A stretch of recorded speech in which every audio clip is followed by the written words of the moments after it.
Hey, Anissa Coy here with Firehouse Education and this week's Ask Anissa video column. And this week we're coming to you live from the beautiful island of Tahiti. We're just a little bit south of Papeete on one of our trips that we've been jaunting on.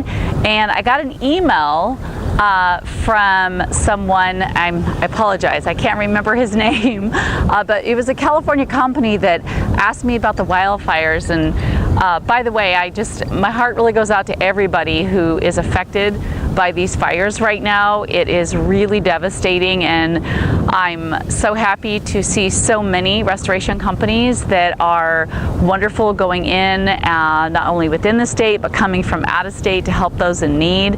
This has definitely been probably one of the worst wildfires, I believe, in the West Coast history. I think at this point there's been like 60 deaths and there are as many people missing, so we just want to pray for those people and put good thoughts out that hopefully the ones that are missing will be found safe and sound.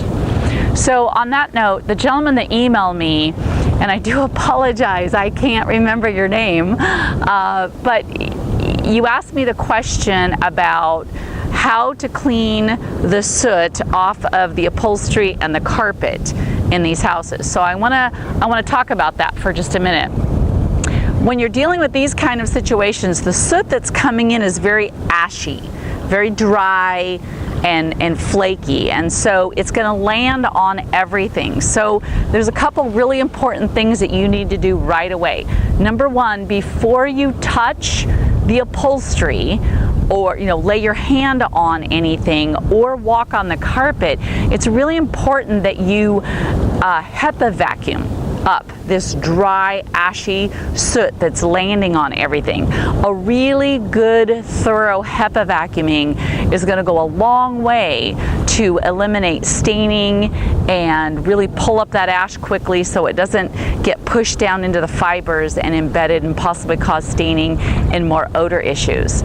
So the HEPA vacuum would be the first thing I would tell you to do on all upholstery, draperies, any carpeting, and possibly on some walls. It would just kind of depend on what kind of exposure we're talking about.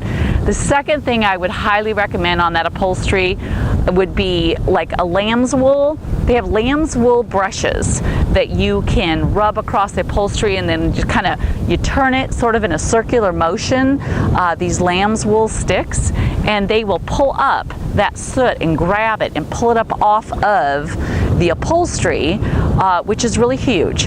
And once your lamb's wool, by the way, gets coated in that soot, you can take that HEPA vacuum and vacuum it off to clean it, and then you're starting over with a nice fresh lamb's wool applicator.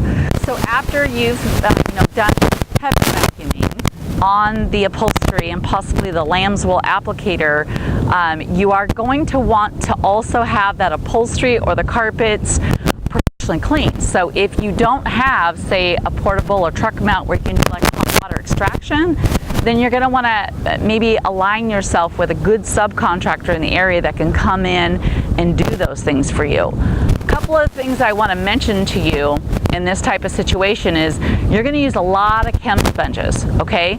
There are some applications where using the chem sponge on the walls or on flat surfaces is going to be better for you to do than doing a wet clean, all right? And especially when we're talking about unframed pictures or artwork, okay? A chem sponge is going to be your absolute friend in this situation. Now, even if you have to wet wash a wall, by the way, that has been exposed to this kind of ash, doing a chem sponge first can really go a long way in removing that ash so that when you do your wet clean, you're not going to smear it possibly, okay?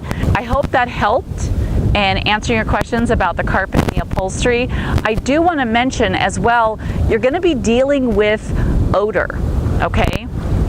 Doing your HEPA vacuuming, your lamb's wooling, and then your professional cleaning might take away the odor out of the carpet and the upholstery, but it may not. In this instance, what I absolutely go to and swear by is to use hydroxyl generators to be able to then deodorize the area. In fact, when I come into a situation like this, these are normally what we call a clean in place, right? We don't have to pack things up and move them out of the structure. We're able to clean things when they're right in the room where they're affected. So if you can get a hold of a hydroxyl generator, whether you rent one, which I totally recommend, Odorox, Tom McCardle is an awesome resource for you. You can contact him or purchase them for your company. Run those machines as soon as you get into a loss like this, before you start the HEPA vacuuming, even before you start the lambs wooling, any wet cleaning. As long as you're running this hydroxyl, you're doing so many things at once. Not only are you deodorizing those items while you're cleaning them, but you're also helping to clean the air that is in that structure.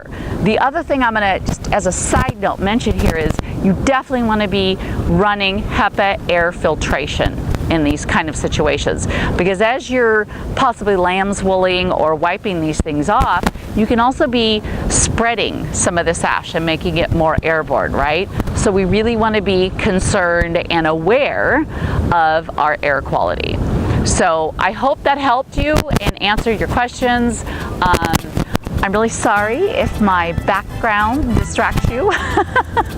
It's distracting me a little, but the rum is helping me stay focused. I swear, it really is a focus tool for me. All right, well, I want to thank you so much for the email. Please be sure and email me questions. Any of you restoration companies that are out doing the fire cleanup, if you run across anything, whether it's a billing question or a question on how to clean or deodorize or handle, maybe some specialty items, be sure and send me an email, anissa@firehouseeducation.com, and I would be happy to help you and answer those questions for you. And on that note, I will see you on next week's Ask Anissa video.